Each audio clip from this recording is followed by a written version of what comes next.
feel like maybe I'm not making them happy.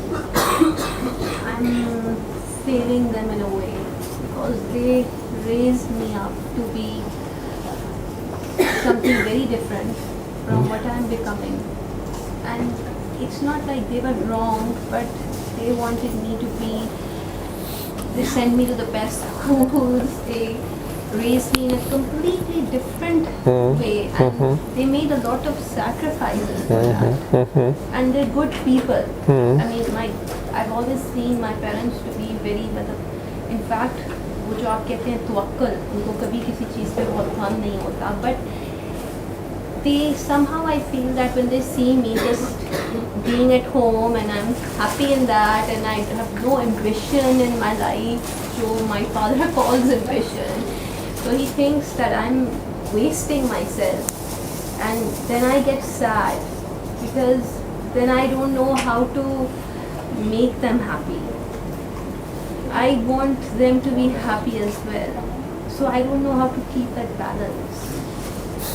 Because I'm stuck. If I tell them that okay, I'm ready to let everything go, I don't mind doing housework myself, it's okay, then they're going to think oh my God, हमारी बेटी इतनी पढ़ी लिखी और अब she's become like this.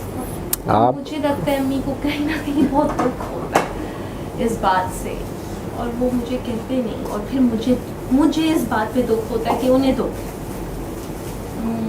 मैंने सारी ज़िंदगी बहुत सारी चीज़ें सिर्फ इस वजह से पैशनेटली अचीव की कि this is what is expected of you, मतलब this is what they want from me, so I think I am a mummy daddy's girl to a great extent. Mumtaz Mufti साहब कहते हैं कि मेरी वाइफ की डेथ हो गई तो मेरा बेटा बड़ा छोटी सी एज में था, तो मैं उसके साथ बड़ा फ्रेंडली हो गया, और मैंने कहा कि मैंने इसको टिपिकल बाप की तरह रेज़ नहीं करना, मैं सिनेमा जा रहा हूँ दोस्तों के साथ तो मैं उसको भी साथ ले गया, मैं किसी उल्टी सीधी पार्टी में बैठा हूँ तो वो भी साथ है। लेकिन बाय द टाइम वो कोई 20-22 साल का हुआ तो एक दिन वो मुझे कहने लगा कि अब्बा आप मुझे अपनी ज़िंदगी जीने देंगे। तो मेरे लिए ऐसे था कि इट्स टोटली फेलियर। मैं समझता था कि मैं दुनिया का सबसे लिबरल और most accommodating and most friendly अब्बा हूँ। और अक्सी मुफ्ती उनके बेटे का नाम है, लोक वर्षा के एडर है, जो मैंने उनकी किताब में पढ़ा। तो वो कहते हैं कि मुझे लगा कि मैं तो दुनिया का नाकाम तरीन इंसान बन गया हूँ कि इस बच्चे को मैं कैसे रेज़ कर रहा था, तो ये मुझे आज कह रहा है कि यार मुझे अपनी ज़िंदगी जीने दोगे, मतलब तुम किधर लेके जा रहे हो मुझे। तो कहते मैंने उस दिन से उसको फ्री छोड़ दिया और वो जैसे भी वो कर रहा था। हमारे पेरेंट्स का बहुत बड़ा दर्जा, पेरेंट्स का दर्जा बहुत बड़ा होता है। उनके साथ एहसान भी करना होता है, अदल नहीं करना होता, वो गलत भी हों तो उफ़ नहीं करनी होती। मासवा एक मामले में अगर वो आपको अल्लाह की तरफ जाने से रोकें, अल्लाह नबी के रास्ते से रोकें, तो वहाँ माँ बाप छोड़ देने होते हैं, ठीक है। अदरवाइज़ माँ बाप की प्रेफरेंस है। रह गई बात अब जब आप एक बंदे के साथ लाइफ गुजार रही हैं, अब आपको उन्होंने ख़ुद एक वली दे दिया है ना, आपका वली ये है, ठीक है। अब ये दोनों और इनका बेबी, उन्होंने ये भी तो देखा है कि आप किस ट्रॉमा में से गुज़र रहे थे, पहले भी गुज़रे और अब फिर गुज़र रहे थे किसी और फॉर्म में, और बच्चा बीमार था सारा, और आप ऑलरेडी FCPS कर चुके हैं, ठीक है, और जॉब कर रहे थे माशाल्लाह हाई-फाई लेवल पे। उसके बाद अब आपका बच्चा इतना डेडली सिक हो गया कि being a mother you have to, this should be your first priority, ठीक है। क्योंकि जिस तरह वो पेरेंट्स हैं उन्होंने आपको रेज़ किया, ये भी तो उन्होंने ही आपको सिखाया ना कि बच्चे प्रेफरेंस होते हैं, आपने उसको भी टाइम दिया, उस दौरान आपको घर को भी टाइम देना पड़ा, अपनी studies, further studies, future studies या आपकी जॉब प्लान्स वो डिस्टर्ब हो गए, लेकिन प्रायोरिटी वाइज आप आ गए अपने बच्चे पे। अच्छा, बच्चे की बीमारी में से अचानक आप अल्लाह तक चले गए, आपको अल्लाह मिल गया उसमें से, बीच में से। अब ये एक नया फील्ड आपके सामने खुल गया कि ये क्या है, ठीक है। तो एक तो ज़ाहिरी तौर पे अम्मी अब्बा जो आपको गवर्न कर रहे थे, एक असली अम्मी अब्बा भी है असली मास्टर है जो इस सारे के पीछे है, ठीक। वो आपको किधर किधर से घुमा के किधर किधर को ला रहा है, टीलो एक्सप्रेस कर रहा है कि आप मेरे तक पहुंचते हैं कि नहीं, आप मुझे पहचानते हैं कि नहीं, आप किसको मास्टर समझ रहे हैं। तो आप उधर को भी जाना शुरू हुए। अब अगर एक हर माँ बाप का दिल करता है, बहुत से माँ बाप का होता है कि हमारे बच्चे बहुत पढ़े लिखे हैं, उनका एक्सेंट भी ज़बरदस्त हो, उनका उठना बैठना, उनका दुनियावी स्टेटस, उनकी डिग्रियां दुनिया की, और वो सारी बातें, वो बड़ी अच्छी बातें, लेकिन you are no more a kid, ठीक है ना। अब आपके अपने किड्स हैं और वो उनकी तरफ आपकी पहली रिस्पॉन्सिबिलिटी है। आपका अपना हस्बैंड, अपना घर है, वो आपने देखना है, आपने रन करना है, कैसे करना है। हाउस होल्ड काम करना जो है, अपने बच्चों को रेज़ करना, मेरे ख्याल में कायनात की सबसे बड़ी इबादत है। अगर आप उन्हें मेड्स पे छोड़ जाते हैं, ठीक है, और आप अपनी जॉब्स कर रहे हैं, फाइनेंशियल रीज़न, मजबूरियाँ हैं ये सारा कुछ। मैं आजकल जितना डील कर रहा हूँ वो ये कर रहा हूँ कि पेरेंट्स दोनों वर्किंग थे, ठीक है, और बेटी या बेटा इवन वो आज पढ़ लिख बहुत गया है, वो पाकिस्तान का या लाहौर का सबसे बड़ा वकील बना हुआ है, ठीक है, या सबसे बड़ा डॉक्टर बना हुआ है, ठीक है। वो मेरे सामने क्यों रो रहा है? क्योंकि वो बचपन में चाइल्ड सेक्स अब्यूज़ का शिकार हुआ, क्योंकि उसके माँ बाप दोनों अपनी अपनी नौकरी पे थे, उन्हें टाइम नहीं मिला, उन्होंने उसको घर मेड्स के हवाले किया, ठीक है, उसको फीमेल मेड उसको हरास करती रही, उसको उसने रॉन्ग डायरेक्शन में लेके गई, फिर उसको ब्लैकमेल करना शुरू हुई, ठीक है। आज वो पाकिस्तान में शायद सबसे बड़ा, सबसे ऊंचा और सबसे खूबसूरत कहका लगाने वाला मर्द है। उसके कहके में जो दर्द है वो मैं जानता हूँ, ठीक। और फिर वो रिलीजन की साइड पे गया, बहुत अच्छी रिलीजियस फैमिली से था, ब्लेस्ड किड था बाय बर्थ, लेकिन उसके खिलाफ भी उसे रिलीजियसली भी अब्यूज़ किया गया, ठीक है। उसके अंदर रिलीजन के अगेंस्ट भी गुस्सा आया। उसके बाद अगर उसने किसी से प्यार किया ही किया तो उसे पावरफुली उसे मोलेस्ट कर दिया गया। अब वो जिससे प्यार कर रहा था उसको कोई और ले गया, जो उसके ज़िंदगी का सारा जो समझता था वो कि this is a trophy I one, ठीक, उसको कोई और ले गया, मिसअंडरस्टैंडिंग क्रिएट हुई, व्हाटएवर जो भी हुआ, ठीक, पैसे के जोर पे हुआ, या अगला बंदा गलत था, या तीसरा गलत था, या चौथा गलत था, व्हाटएवर, उसकी पेन का कोई अंदाज़ा नहीं कर सकता वो किधर जा रहा था, क्या कर रहा था, लेकिन वो एक्यूज़ कर रहा है किसी हुक्मरान को, किसी हुक्मरान के ले पालक नेक्स्ट हुक्मरान को, किसी को अपनी लाइफ डिस्ट्रॉय करने का, उसके पास सारी बातें हैं। जब बात आती है उसके माँ बाप के ऊपर कि उन्होंने उस वक्त रोल क्यों नहीं प्ले किया जब फर्स्ट टाइम उसका सारा साइकोलॉजिकल जो मेकअप था वो सारा डिस्ट्रॉय किया गया हुआ और उसे पता नहीं चला उस वक्त। बाद में जब उसे पता चला कि यार ये मैं किधर, ये मुझे कौन किधर ले गया, क्या हुआ, उसके पास कोई चीज़ समझ नहीं थी। माँ बाप का रोल कहाँ गया, वहाँ पे मिसिंग है, ठीक है। और माँ बाप भी बड़े खुश हैं कि जी हमने बच्चे को पढ़ाया और वो पाकिस्तान का बेस्ट इस वक्त लीडिंग फलाना बंदा है और फलाना बंदा है, but they don't know the truth, the hidden truth and the hidden pain. तो असल चीज़ जो है वो आपने अपने बच्चों को रेज करना, ये आपकी पहली रिस्पॉन्सिबिलिटी है। और अपने घर को, अपने नेस्ट को, जो आपका घोंसला है, वो आपकी सबसे पहली रिस्पॉन्सिबिलिटी है, वो आपका इंट्रोडक्शन है।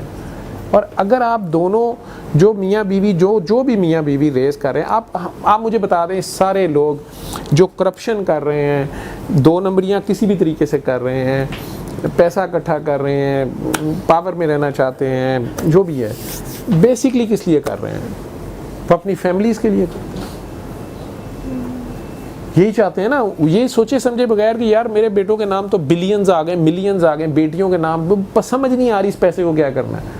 वो अलग बात है कि अभी भी उसी लस्ट में है वो सारा, लेकिन दे तो सारे अपनी उन्हीं औलादों शलादों को ही रहे हैं ना, अपनी फैमिली के ही फड्डे में पड़े हुए हैं कि नहीं पड़े हुए, ठीक है। अच्छा, और प्लस उनके जो अपने बहन भाई थे और अपने माँ बाप की तरफ से जो फैमिली थी, अगर माँ बाप भी लैंडलॉर्ड थे, अब जब डिवीजन की बारी आई है, सगे बहन भाई, माँ बाप मर गए, अब वो जायदाद छोड़ के अनडिवाइडेड, अब वो डिवीजन के ऊपर सगे बहन भाइयों से रिफ्ट्स आ गई, बच्चों के रिश्तों में रिफ्ट्स आ गई।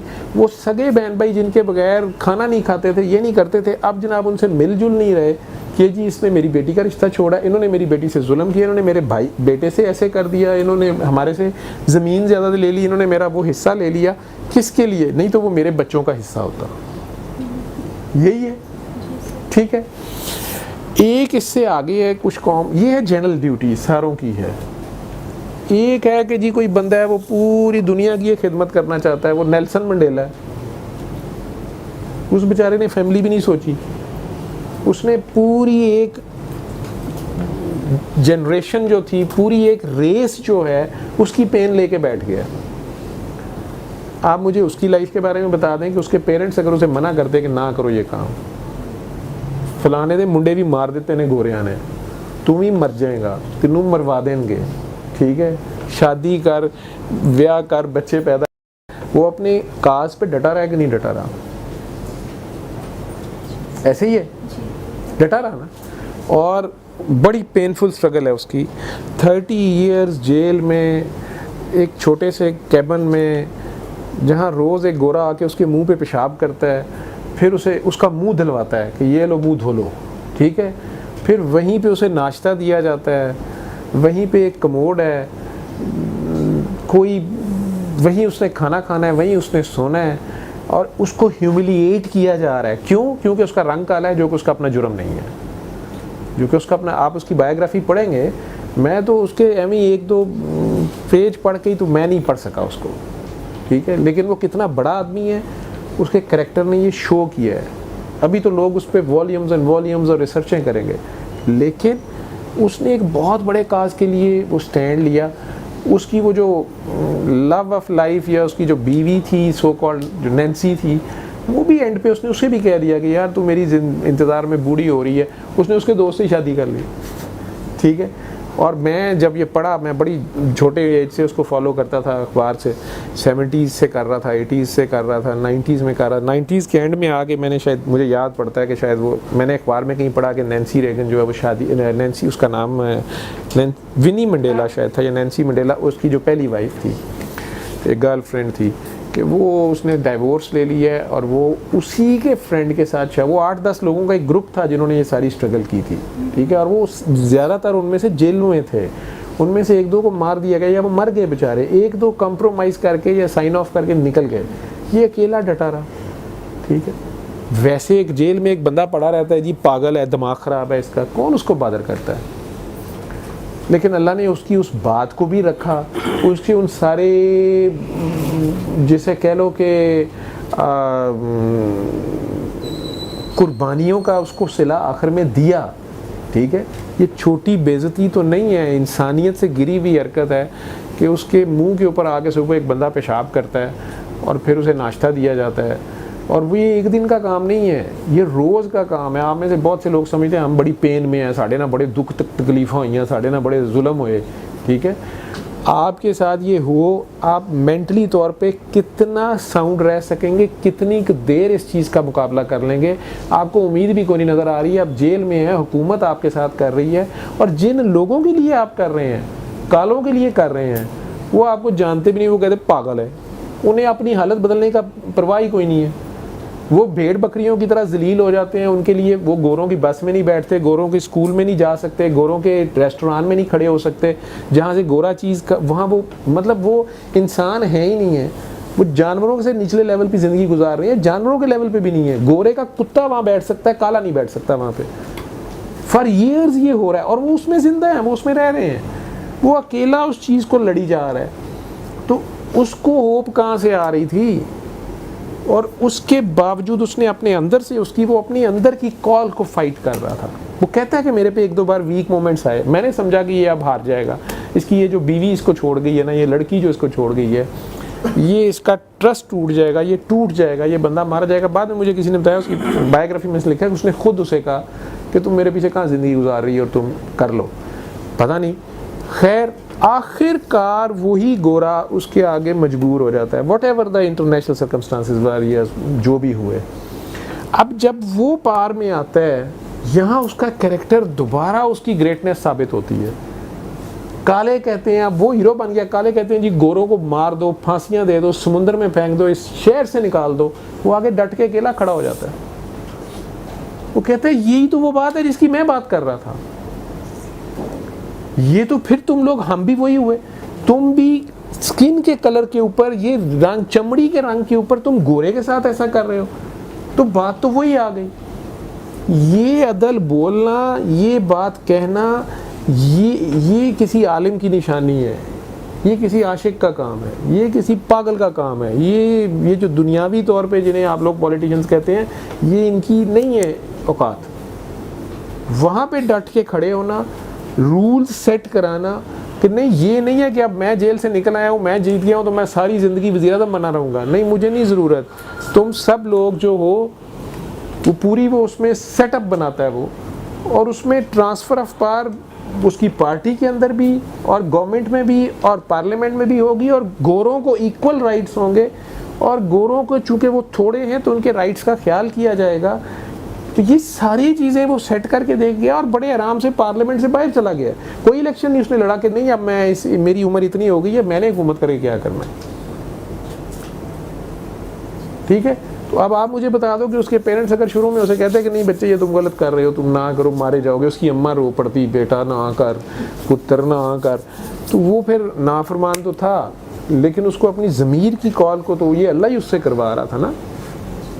ठीक है, अब कोई कहे कि जी मैं कह रहा हूँ वली अल्लाह, मैं तो कहता हूँ वो अल्लाह का दोस्त। उसको खुदा की मखलूक से प्यार है, और वो अल्लाह ही के उसी नबी करीम सल्लल्लाहु अलैहि वसल्लम के आखिरी खुतबे के उस एक लाइन के लिए लड़ गया है कि काले को गोरे पे, गोरे को काले पे कोई फ़र्क़ियत हासिल नहीं। उसने दोनों तरह से उसको साबित कर दिया है, काले को गोरे पे, गोरे को काले पे, दोनों पर लड़ गया है वो, दोनों पे खड़ा होकर साबित कर गया। हम में से कितने ये करते हैं?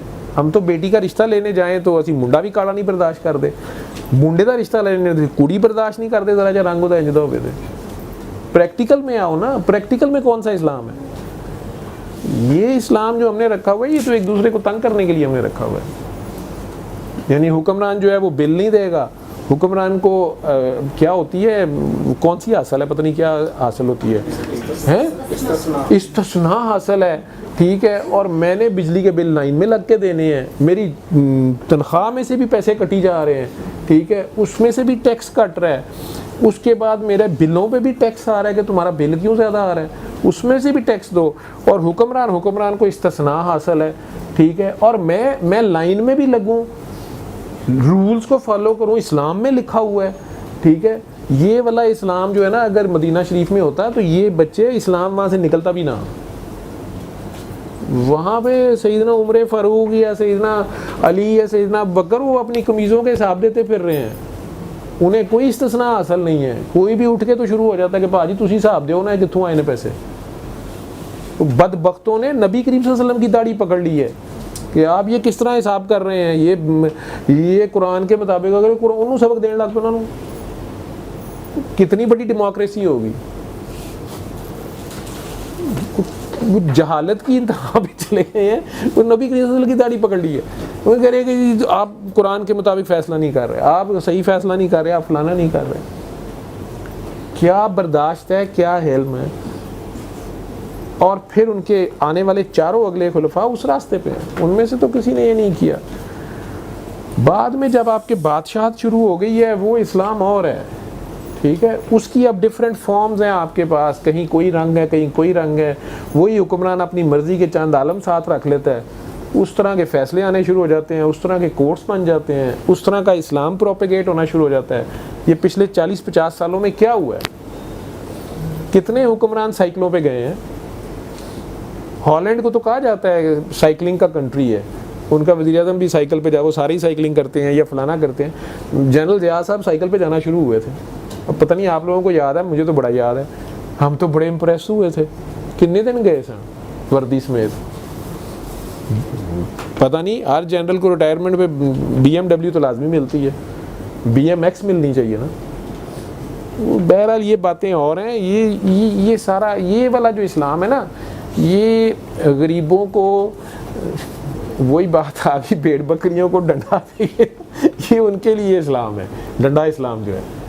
तो जो हुक्मरानों के लिए कोई और इस्लाम है, जिसमें वो पूछ रहे हैं वज़ीर सकाफ़त व इतलात व इस्लामियात कि उन्हें कहा है सदर साहब ने, अयूब साहब ने, कि जी कौम में रिश्वत बहुत बढ़ रही है, आप इस पे फतवा जारी करें, बयान जारी करें। उन्होंने आगे से जवाब लिख के भेज दिया कि हिज हाईनेस आपने क्लियर नहीं किया कि फतवा जो है वो रिश्वत के हक़ में देना के ख़िलाफ़ देना, डूब मरो, ये मतलब ये इस्लाम ही है।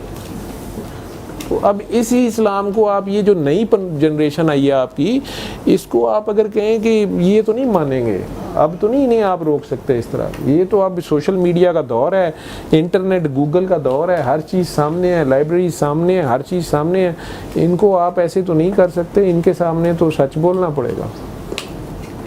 और नहीं तो फ्रॉड कितनी देर चलेगा, ठीक है। और हक अपनी जगह कायम रहेगा, कुरान अपनी जगह मौजूद है, लोगों को रिवर्ट होना पड़ेगा। वो आप जो बात कर रही हैं उसमें आपको माँ बाप की इज़्ज़त भी करनी है, उनका ख्याल भी करना है। ये सारे ख्यालात आएंगे जब अल्लाह की तरफ जाने लगोगे, जो असली डेस्टिनेशन है तुम्हारी, तो तुम्हें हर तरह से कहा जाएगा कि हो